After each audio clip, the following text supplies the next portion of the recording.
Buhay Estudyante, personal blog sa panulat ni Mary Grace Estrella. Ang pagiging estudyante ay ang unang hakbang sa pagtupad ng inyong mga pangarap. Masaya ba kayo bilang estudyante? Hindi ba kayo nahihirapan sa mga pagsubok bilang mag-aral?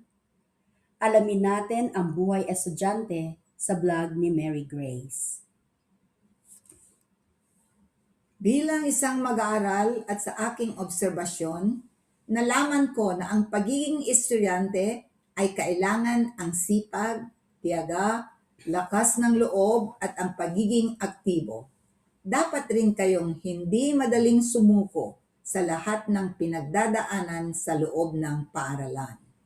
Sa eskwelahan, minsan nararanasan ko na parang wala na akong maintindihan sa itinuturo ng guro. Minsan kasi nakakapuyat ang paggawa ng takdang aralin. Pagkatapos ay gigising ng maaga, gagayak at papasok na sa eskwela.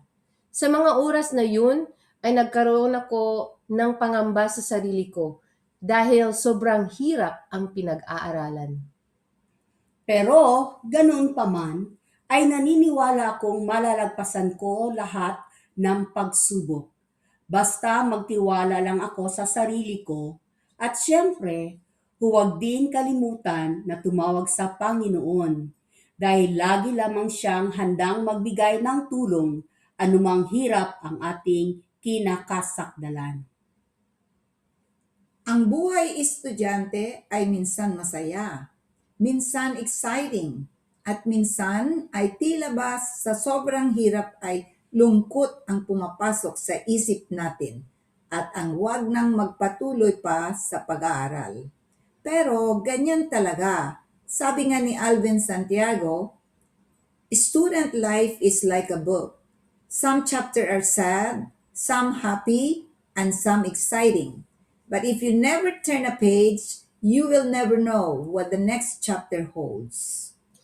Kung may mga pangarap ka na gustong matupad, dapat ay magpatuloy ka kahit gaano kahirap ang pinagdadaanan mo.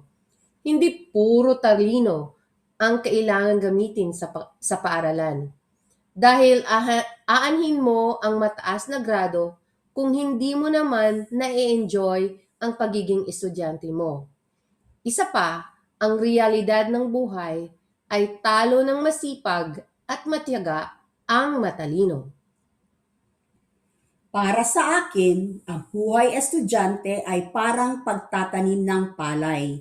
Dahil ito ay kailangan ng sipag, tiyaga at pag-aalaga upang balang araw ay maroon tayong aanihin. Balang araw ay magbubunga rin ang paghihirap natin. Magkakatrabaho ng maganda, magkakaroon ng maayos na buhay at pamilya, at magkakaroon din tayo ng pinakaasam na diploma. Ang aral sa blog na ito ay hindi madali ang buhay estudyante. Kailangang masipag ka at mag-enjoy ka rin sa mga ginagawa mo upang magkaroon ka ng magandang kinabukasan.